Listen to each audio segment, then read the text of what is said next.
ini ya, kita nongol lah di iNews kan, dengan gagah berani, dikasih tempat, tapi kan ternyata aman-aman aja di Indonesia. Nah berarti di Indonesia tuh nggak ada memang yang katanya orang berideologi Islam garis keras tuh nggak ada. Yang ada teroris, ya teroris peliharaan mereka sendiri, ya teroris itu peliharaan mereka sendiri.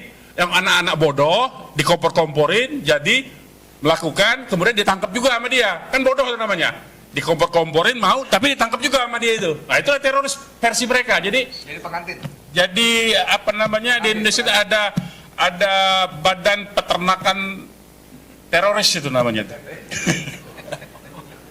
Ada itu, mereka begitu tuh.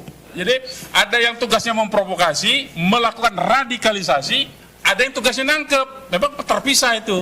Nah itu permainan mereka begitu. Tapi yang dituduh itu adalah Islam. Yang dituduh adalah seperti saya. Badan bukan saya ngomong ya. Nah jadi kira-kira begitu ya. Jadi itulah pola permainannya sekarang. Penyesatan informasi itu banyak sering dilakukan oleh mereka, oleh lembaga negara ya. Nah karena itu kita harus hati-hati ya, harus hati-hati betul dalam melakukan katakanlah dalam tanda petik perjuangan untuk membela orang-orang yang tertindas ini, yang terzolimi ini, supaya kita tidak gampang masuk di jebakan sebetulnya. Jadi Kang Edi Mulyadi ini ditangkap itu karena berulang-ulang menyiarkan tentang KM 50 sebelum dia ditangkap itu. Berulang-ulang tuh podcast sama saya soal KM 50, habis itu dia datang sendiri ujuk-ujuk ke lokasi KM 50, dia siar begitu ya.